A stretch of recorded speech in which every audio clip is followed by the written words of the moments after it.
Hello engineers, welcome to engineering unit. और आज मैं आपके लिए लेके आया हूँ एक डिटेल्ड एनालिसिस पिछले 8 साल के पेपर्स का, जिसमें हम स्टेप बाय स्टेप सब कुछ देखेंगे कि कंपाइलर डिज़ाइन जो कि आपकी एग्ज़ाम होने वाली है उसमें आप किस तरीके से क्या क्या करके एंड कितने कम टॉपिक करके कितने ज़्यादा मार्क्स आप ला सकते हो। तो मैं इन जनरल ये बहुत ज़्यादा मार्क्स के लिए ही बताऊंगा। इन जनरल का मतलब है कि लेट से 60 मार्क्स आ जाएं आपको इतना सब करके। ठीक, आपको जितने टॉपिक सही लगे, जितना कंटेंट आपको सही लगे, जितना आपको इजी लगे, मतलब मैं आपको बताऊंगा क्या क्या आप कर सकते हैं, क्या नहीं कर सकते, उतना टॉपिक आप करके जाएंगे तो 45 से 55 मार्क्स आपके कहीं नहीं जा रहे। मिनिमम 45 से 55 मार्क्स आप किसी ना किसी तरीके से लेके आओगे ही आओगे। उतना कंटेंट आज मैं आपके साथ डिस्कस कर लूँगा। स्टार्ट करने से पहले एक बात ये है कि मैंने कंपाइलर डिज़ाइन सीरीज में जितने भी टॉपिक्स करवा चुका हूँ, जितने भी टॉपिक्स मैंने करवाए हैं वो सारे के सारे मोस्ट इम्पॉर्टेंट है, वही इसमें मैं आपके साथ डिस्कस करने वाला हूँ कुछ और टॉपिक्स के साथ। कंपाइलर डिज़ाइन ये आपका कोड होना चाहिए, एग्जामिनेशंस 2025 होना चाहिए। अब जो अपना फर्स्ट यूनिट है,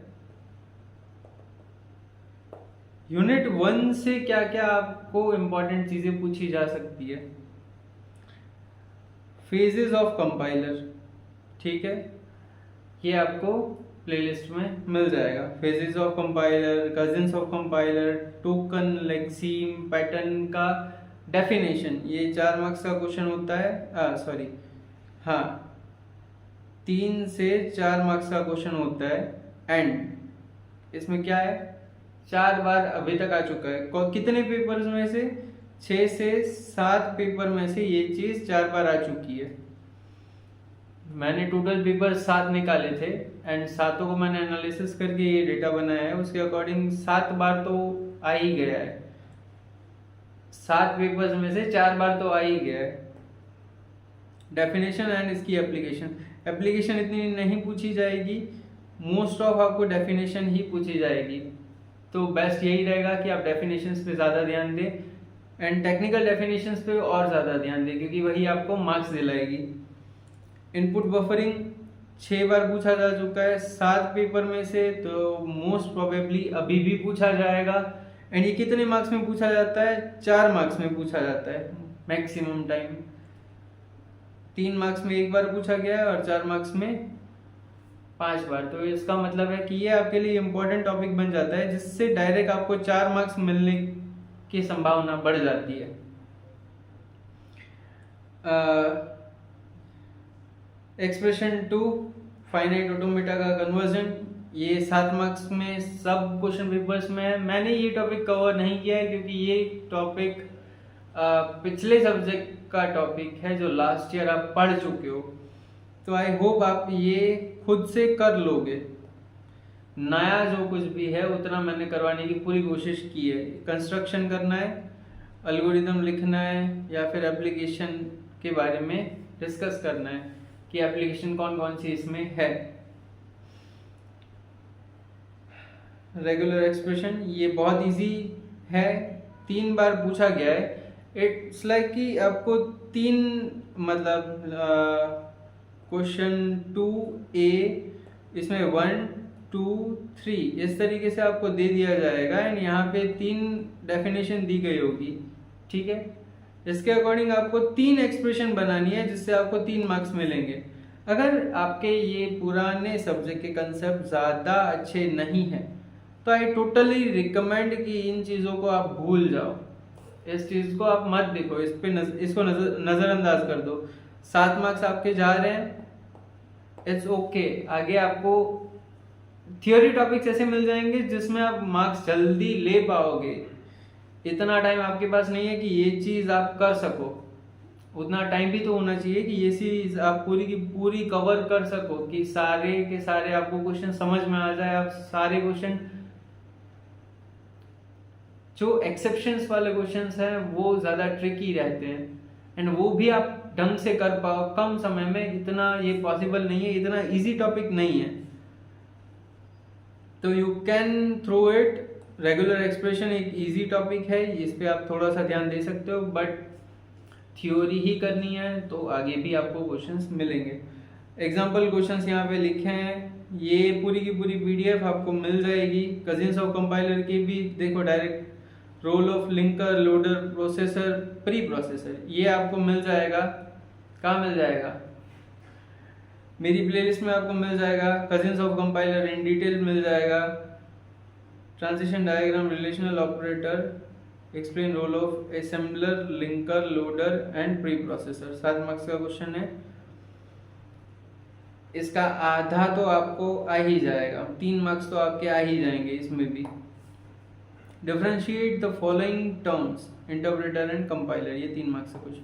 अब आप ध्यान से देखो तो मैंने इसमें से ये सब कुछ कवर कर लिया है, ये सब कुछ प्लेलिस्ट में आपको मिल जाएगा। ये सारे इंपॉर्टेंट क्वेश्चन है एंड ये सारे रिपीटेटिव क्वेश्चन है, आते ही हैं। यहाँ पे इन क्वेश्चंस को भी देख लो। फिजिक्स ऑफ कंपाइलर 7 मार्क्स का है, 20 मिनट का मेरा वीडियो है, मैंने एक एक फेज डिटेल में समझाया हुआ है।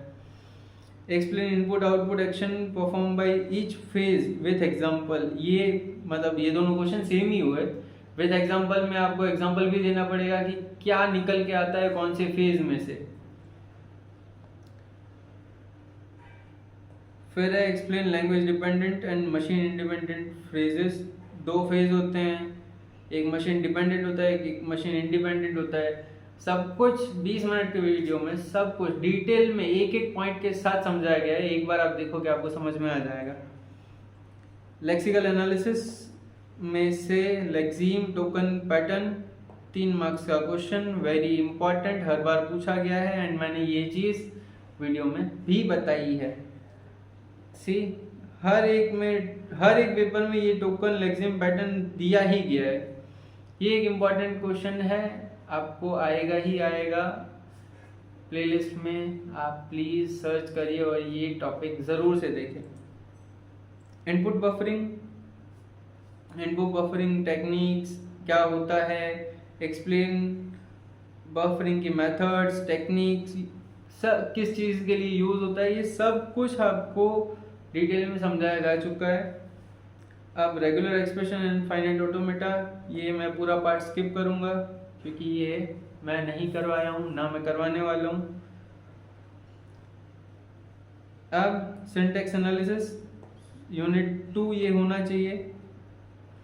लेफ्ट रिकर्जन या फिर लेफ्ट फैक्टरिंग 6 बार, 7 में से 6 बार पूछे जाने वाला टॉपिक आपके लिए मोस्ट इम्पॉर्टेंट है। पार्सिंग मेथोडोलॉजी 7 में से 7 बार पूछा गया है। First and follow 4 bar, SLR table construction 4 bar, CLR LLR 5 bar, syntax directed SDT and attributes, okay, ये 5 बार आपको पूछा गया है। एनोटेड पार्स ट्री ये 2 बार पूछा गया है। अब मैं क्वेश्चंस देख लेता हूँ आपको कौन से करवाए हुए हैं एंड कौन से आपको करने हैं। देखो, लेफ्ट रिकर्जन करवाया हुआ है, एग्जांपल करवाया हुआ है, लेफ्ट रिकर्जन करवाया हुआ है, फैक्टरिंग भी करवाया हुआ है एग्जांपल के साथ ही। सेम क्वेश्चन रिपीट होते ही जाएंगे, आप मतलब देख लो, रिपीट कंटिन्यूअसली सारे क्वेश्चंस हो ही रहे हैं। फिर एम्बिग्यूअस ग्रामर क्या होता है, पूछा गया है। डिस्क्राइब विद एग्जांपल करवाया भी हुआ है। आपको बस मेरी प्लेलिस्ट में जो आपको करवाया वो सब एक बार देखना है and you will, I am sure कि आपको 45 से 55 मार्क्स आने जितना कंटेंट आपको वहां मिल जाएगा। अब आप सब कुछ याद रख लेते हो तो सारे के सारे आ जाएंगे, नहीं रख पाते हो तो फिर नहीं आएंगे, right. Parsing methodologies top down parser में बॉटम अप करवाया हुआ है। Recursive descent parsing and suitable example, ये शायद मैंने नहीं करवाया है, ठीक है। Stack implementation and shift reduce parser का स्टैक इम्प्लीमेंटेशन हमने करवाया हुआ है। ये 3 मार्क्स का क्वेश्चन है। Shift reduce parsing technique with suitable example, 7 marks का क्वेश्चन ढंग से करवाया हुआ है, डिटेल क्वेश्चन के साथ। LL1 पार्सिंग टेबल बनाने की टेक्निक एंड उसका एक example. First and follow 4 marks का क्वेश्चन है, 7 मार्क्स का क्वेश्चन है, इस तरीके से आपको पूछा गया है। अब मैं क्या करूँ बताओ, LR पार्सिंग टेबल भी आप में से SLR पार्सिंग टेबल आपको पूछा गया है, 7 मार्क्स में SLR1 है या नहीं चेक करना है। कंस्ट्रक्शन भी पूछा जा चुका है। ये सब चीज़ें मैंने नहीं करवाई है अभी तक, मैं खुद की कुछ प्रॉब्लम से झुलस रहा था, क्योंकि अब क्या करें, जीवन लिए हैं तो झुलसना पड़ेगा। Syntax directed translation, okay, syntax directed translation,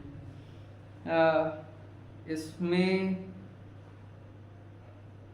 मैंने इसमें से शायद कुछ टॉपिक्स करवाए हैं, अभी मुझे ध्यान नहीं है क्योंकि ये मैंने टॉपिक्स करवाए उसको 4-5 महीना हो गया, बट अगर मैं ये करवा पाया तो मैं करवाऊंगा ज़रूर।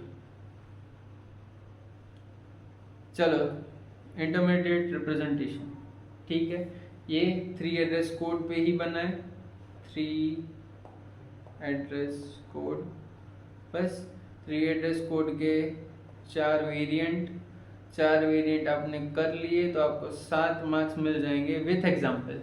विथ एग्जाम्पल करना ज़रूरी है। ये 5 बॉक्स यहाँ पे बनाए, वो आखिरी बॉक्स विद एग्जाम्पल का था, गलत मत समझना।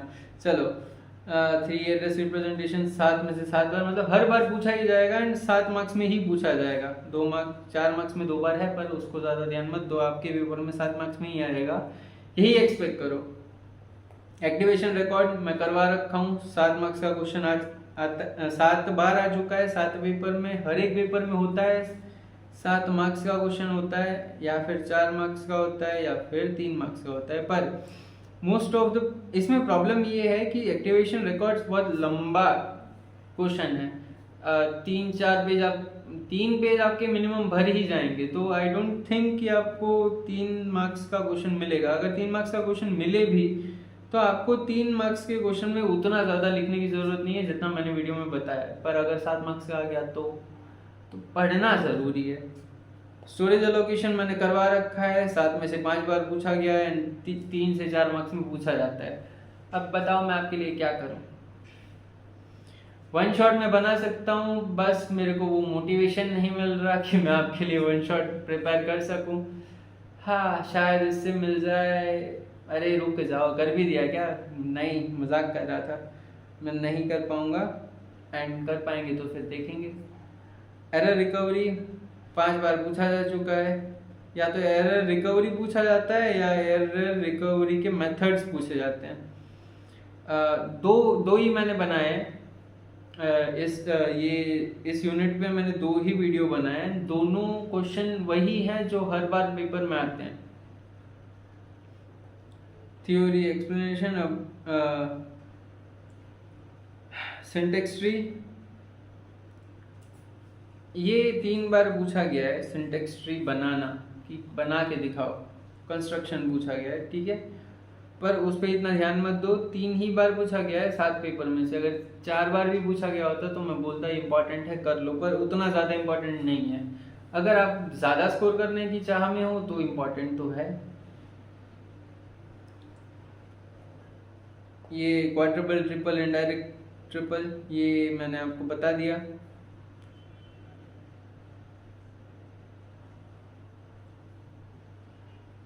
ठीक है, ये सारे क्वेश्चंस मैं करवा चुका हूँ। कंस्ट्रक्ट सिंटैक्स ट्री ये मैंने नहीं करवाया है।